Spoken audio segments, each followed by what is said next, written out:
Hello everyone, I'm Kevin, otherwise known as Forum BX257, here to bring you another 1980s and 90s G.I. Joe tour review.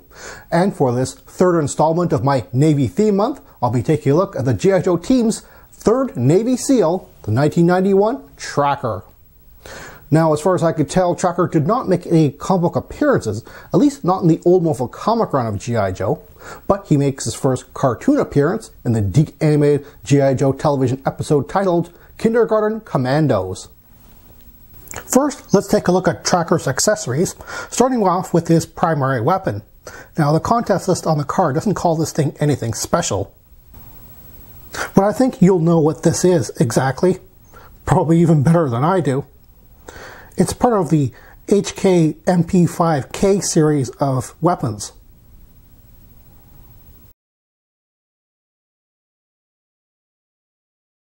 Next, he comes with a removable visor. Again, the contents list on the card does not exactly say what this thing is, or what it's capable of doing.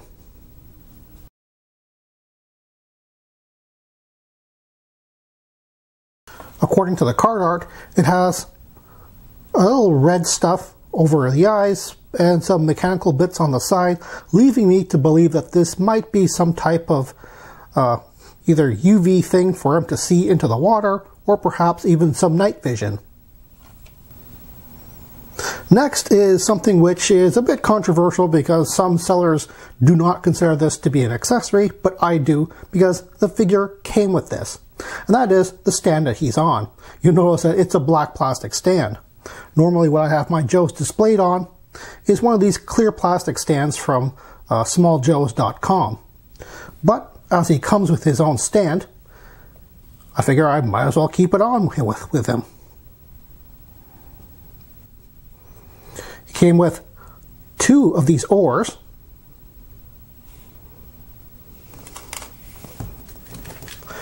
and a raft that you could actually inflate.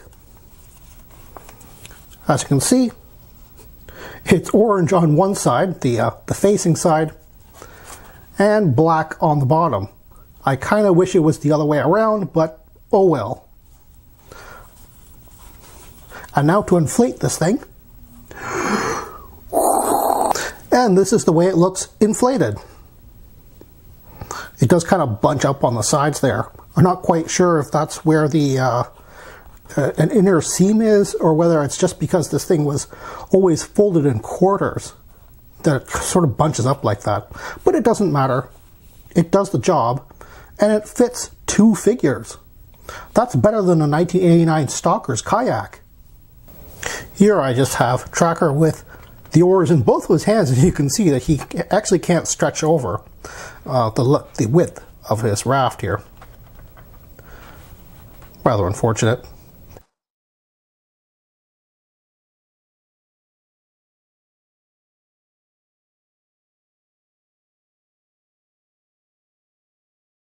Now I have to admit, Tracker is one of those figures which I'm kind of on the fence with, because he comes with a lot of really good things, but they're done in such a very 90s way that it's really hard for me to really bump him up onto one of my favorites lists. Of course, one of those things is, of course, the use of bright orange. Yeah, I get it. He's in the Navy, he's on the dark seas, so you want a bright color for him to be visible for any type of rescue. I get that. I totally get that. But the fact of the matter is that you're coupling that with what he's actually wearing. Not the colors. Again, you know, the yellow and the maroon is, again, a bit on the bright side. But what exactly is this guy wearing?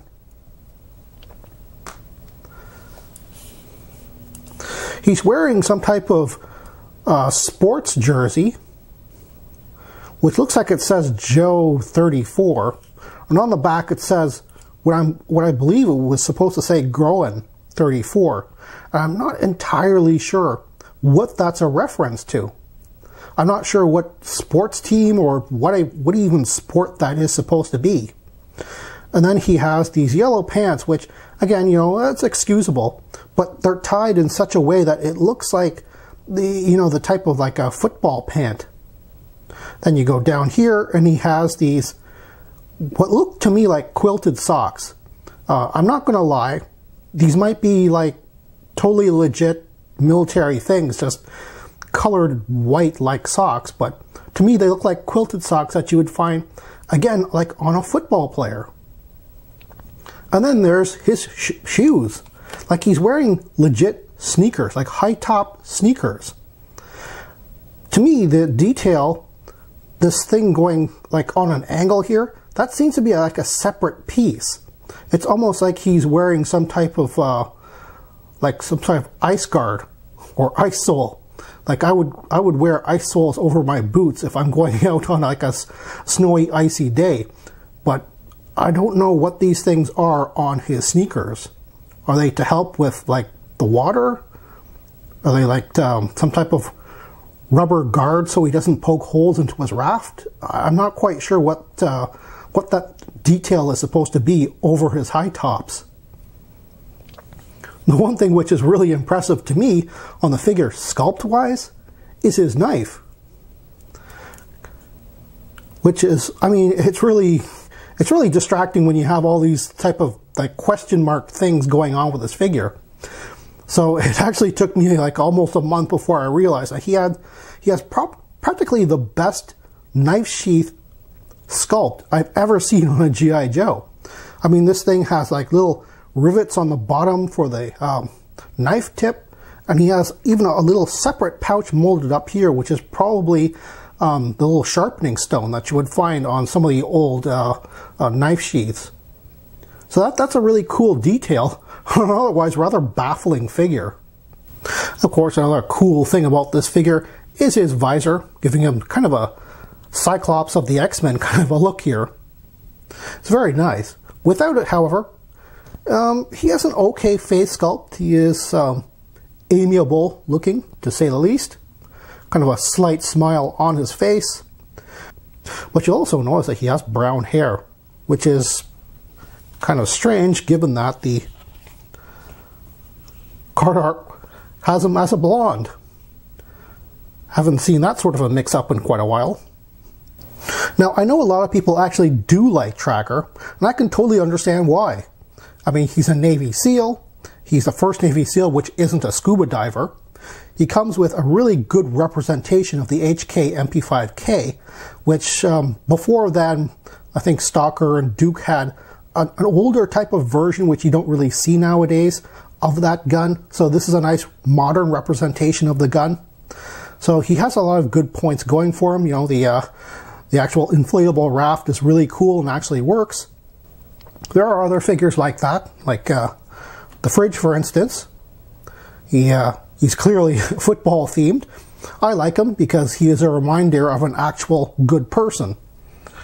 And then there's the guys like Bazooka here, who I know a lot of people kind of remember him from being like a clumsy oaf in the cartoons, but honestly, the figure is a really good figure.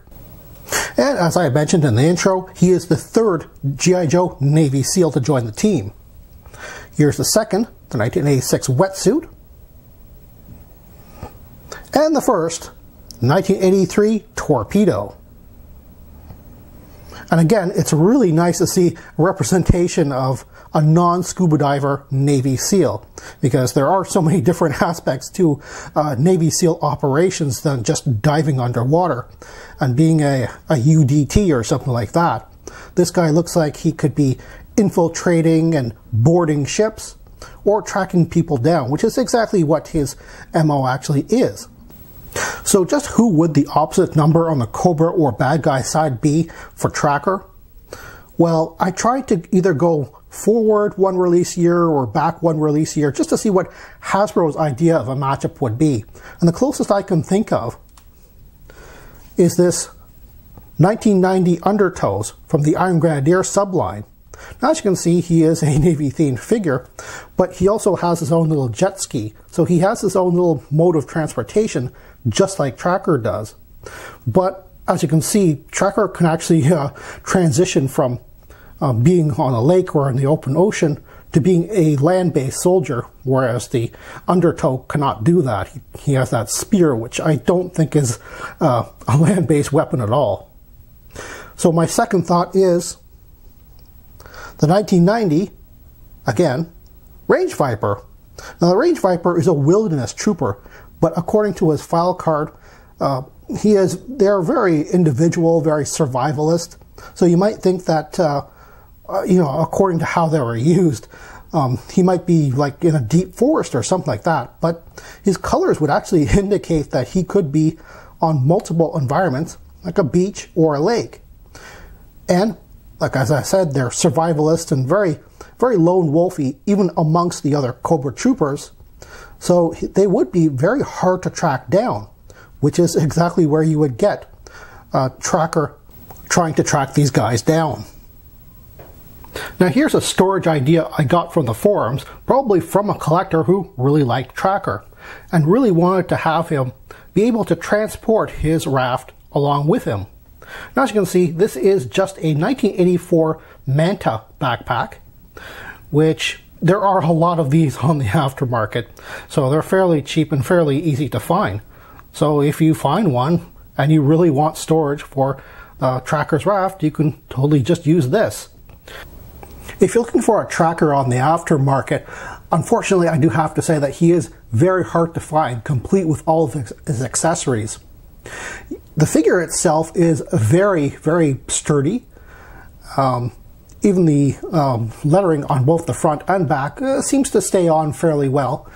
And you would think that the vinyl raft, being like almost 30 years old now, is something which is vulnerable, but actually is also fairly sturdy. There's really nothing on him which breaks, but unfortunately it's the rest of his accessories which are kind of hard to find, usually with the figure. I mean, once you find one ore, sometimes you don't find the other. The visor doesn't really stay on his head very well. It stays on via gravity, really, which is fine because you're not going to have Tracker upside down all that much, at least I hope not. But it just doesn't click into place, so this is something which gets lost fairly easily.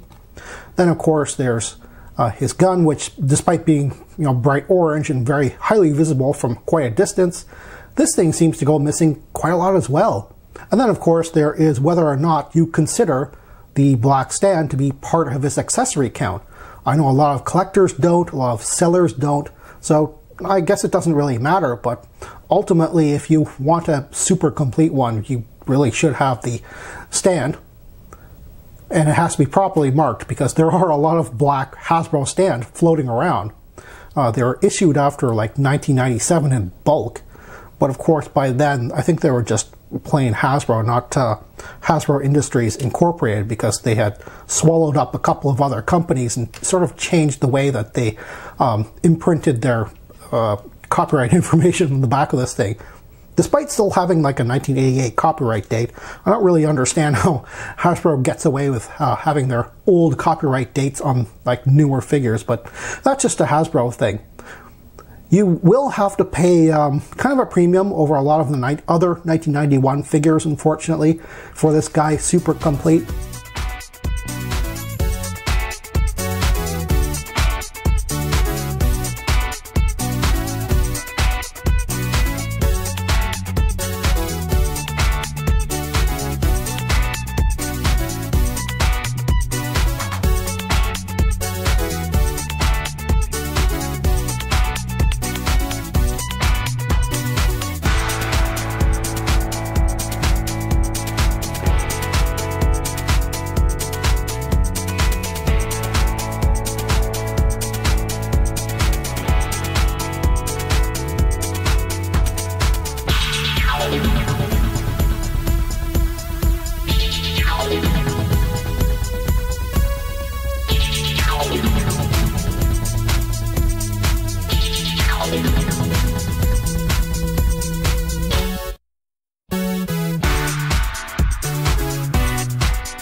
But he makes his first appearance. And he also came with a little vehicle, Manta, which is a fairly easy... Well, that's all the time I have right now. Please check out my Facebook page for more information and behind-the-scenes photos for these reviews. Thank you for watching this video, and stay tuned for next time to see another 1980s G.I. Joe toy review. See you then!